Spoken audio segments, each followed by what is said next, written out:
Travel expenses for Computex 2018 paid for in part by Fractal Design. Yeah, if you haven't seen our coverage of the Fractal Define R6, you've got to check out our videos on the Define R6.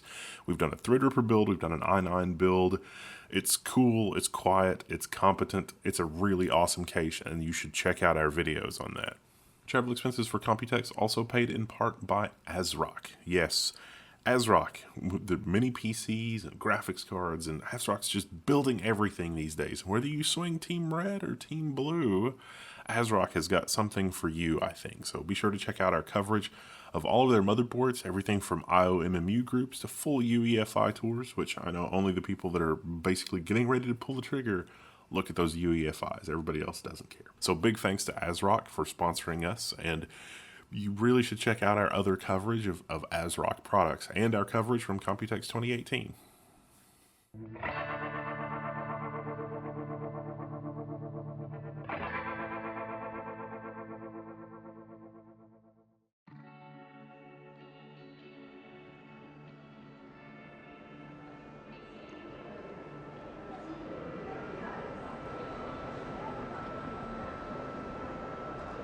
You know, I've been thinking,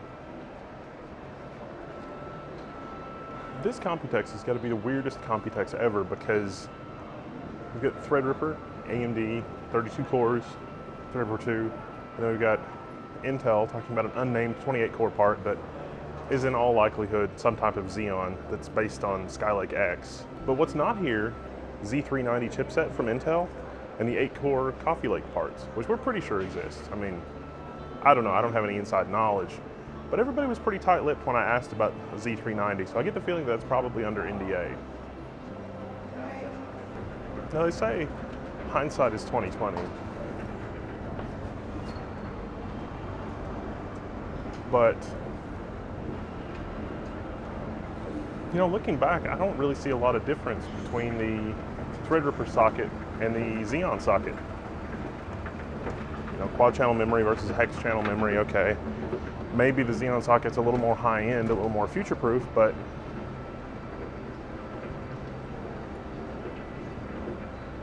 maybe what we are seeing really is sort of the merging of high-end server parts and desktop parts, because you've got really nowhere else to go. I mean, if you think about it, like the Intel, the Xeon E5 2670, you know, Sandy Bridge, that's a 5-year-old part.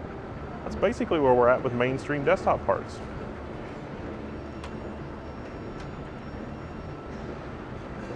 And so, thinking back when Socket 478 launched, I thought Socket 478 is kind of anemic for an 8-core CPU. I mean, 8 cores, dual channel memory, and the the IMC did actually prove to be a little bit problematic. It was a little slow. It's still, I mean, that was the biggest improvement in Zen Plus, was fixing the memory controller. So what have we really, you know, learned in the retrospective? Maybe triple channel memory would have been the way to go for the mainstream platform, but you know, I don't think so, at least not with the B350 chipset. I mean, that's where Intel and AMD are really duking it out. It's not the high end, it's the mid-range. And the fact that OEMs are investing in laptops and, you know, low power devices like that, I think that that is a good signal for AMD's future. AMD can leverage its strengths in the fact that it's much smaller than Intel to pull off a win. Okay, Socket 478, 8 cores, it's making a lot more sense to me.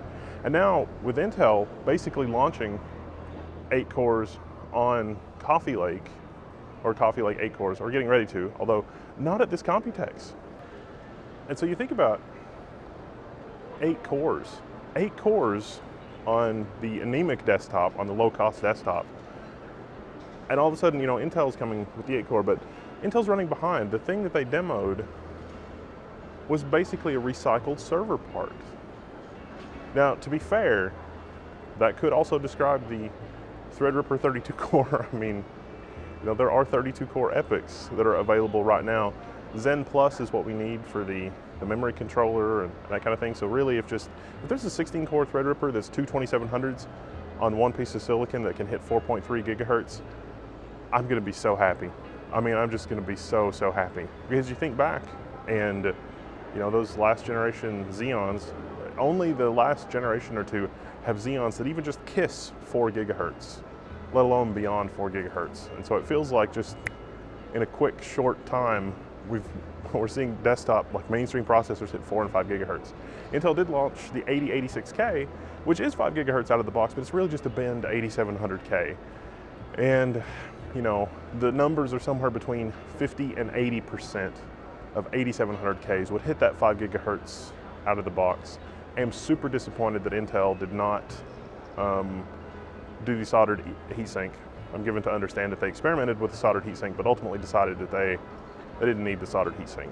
So really, Intel launched a CPU that they already launched. It's just an anniversary edition. It's just labeling, really. I mean, okay, it's been slightly faster, but there's between a 50 and 80% chance that you could do that anyway. I'm pretty sure that the Z390 boards are going to support TDPs of 110 to 125 watts. Don't know. I just know that from sort of poking at things during the show.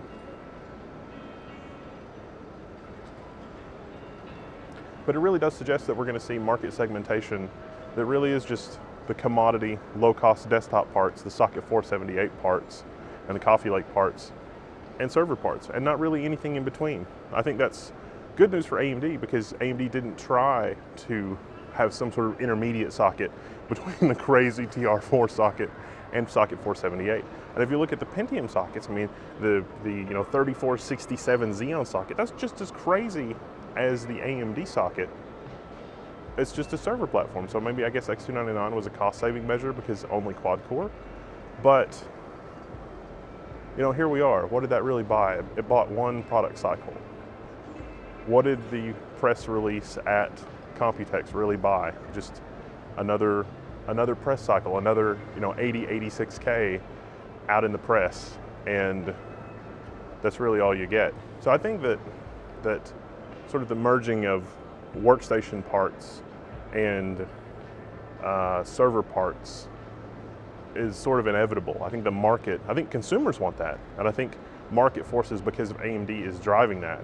But that means that one of Intel's market segments is basically going to go away, because you're going to have 8-core Coffee Lake on the mainstream crap desktop, and then 12, 16, 24, 32 cores on both the workstation desktop, and then the dual socket version of that for servers.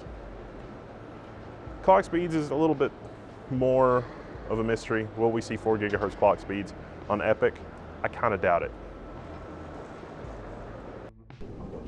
So then the question becomes, why haven't we seen this on server parts before?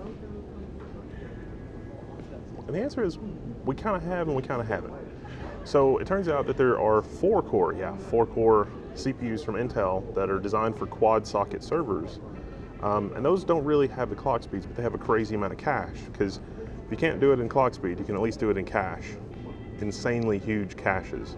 So that's what they've done for the $10,000, $20,000 CPUs that are designed for 4-socket systems. So you run 4-core CPUs. You have 16 total cores and 4 sockets on a motherboard the size of Rhode Island.